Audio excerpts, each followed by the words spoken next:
Debates are not conversations, they are chess matches. And Charlie Kirk doesn't just play, he owns the board. You're either controlling the frame or reacting to it. Charlie Kirk doesn't just debate, he builds the stage.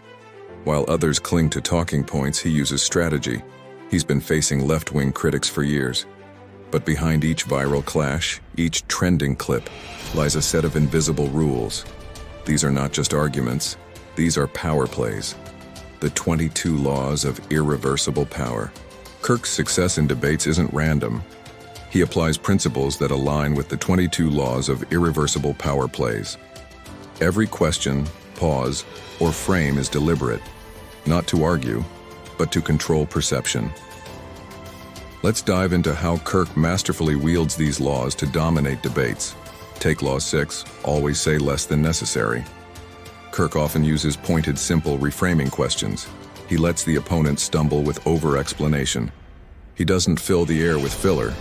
He waits for the perfect timing to drop a fact or a claim, letting excess from the other side do the damage. This calculated restraint forces his opponents to over-explain, often revealing weaknesses in their arguments. Moving to Law 7, reputation, guard it with your life. From early on, Kirk projects the reasonable conservative voice. When opponents attack, he leans into his branding. Strong on faith, free speech, free markets. He allows others to appear extreme while he portrays steadiness. This careful curation of his image acts as a shield, deflecting attacks and reinforcing his credibility with his base. Kirk is a master of Law 8, court attention at all costs. His events, his live debates, his social media presence, all are designed to draw attention.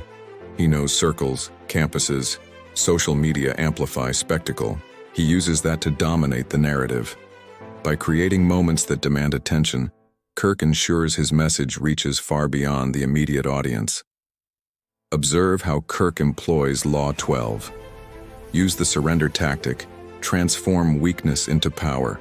Sometimes he frames conceding ground on minor points, appearing open or conciliatory, but it forces the left to overcommit, to push further than is sustainable. This strategic flexibility allows Kirk to set traps, luring opponents into untenable positions. Law 17. Master the art of timing is another key to Kirk's debate arsenal. He drops statistics or facts when left opponents are emotionally compromised. He times his responses with live questions, trending topics, making sure his voice is heard when people are watching and reacting. This impeccable sense of timing maximizes the impact of his arguments, catching opponents off guard and swaying audience perception. Perhaps one of the most crucial laws Kirk adheres to is Law 1, never defend yourself.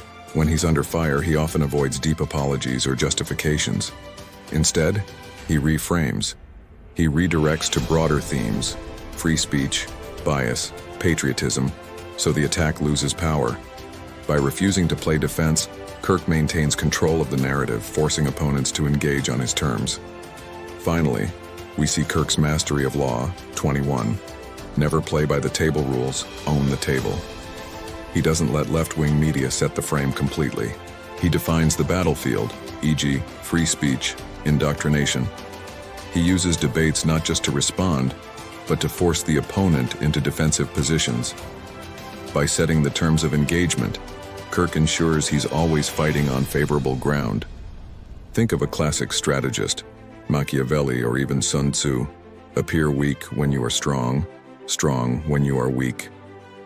Kirk often seems the underdog in the narrative, media criticism, public dissent, yet he moves with confidence and pitches his voice masterfully at moments that sting. This strategic positioning allows him to surprise opponents and audiences alike, delivering powerful blows when least expected. The proof of Kirk's effectiveness lies in the outcomes. Social media clips of Kirk debating often go viral because they combine surprise, Law 17, plus reframing plus short, cutting statements, Law 6. His following grows because he blends storytelling with identity politics, pulling people in. Even now, during this crisis, reactions show how his reputation, Law 7, and court of attention, Law 8, amplify his message. But what can we, as viewers and participants in public discourse, learn from Kirk's mastery of these laws? First, identify which laws you already use without knowing. We all have natural tendencies in debate and conversation. Recognizing these can help us refine our approach. Practice reframing statements instead of defending them. When faced with criticism or attacks, resist the urge to explain or apologize.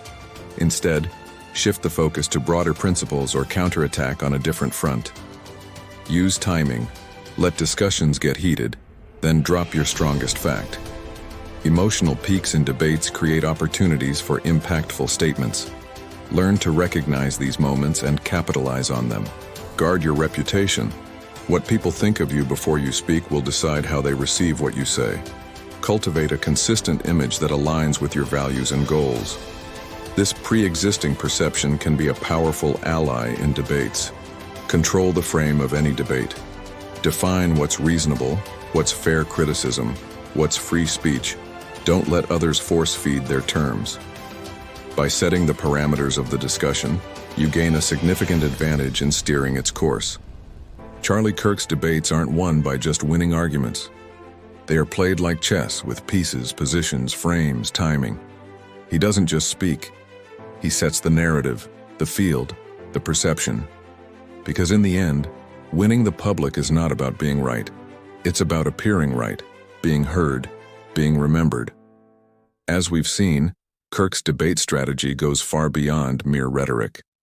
It's a calculated application of power principles that shape perception and control narratives. By understanding and applying these laws, anyone can enhance their ability to persuade and influence in public discourse. Remember, debates are not just about facts and logic. They're about framing, timing, and strategic positioning. Kirk's success demonstrates that mastering these elements can be more impactful than having the right answer. In a world where information overload is the norm, the ability to cut through the noise and make your voice heard is invaluable.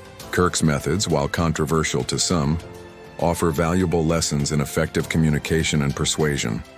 As you engage in your own debates and discussions, consider how you might apply these laws. Which ones resonate with your style? Which ones challenge you to think differently about how you communicate?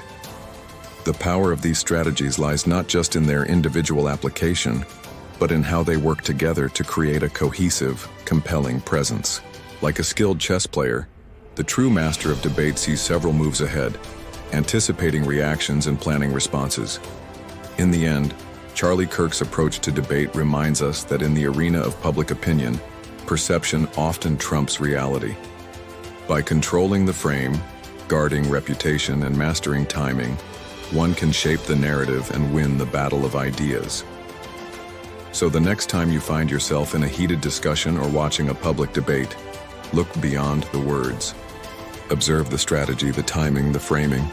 You might just see these laws in action, silently shaping the outcome long before the final word is spoken.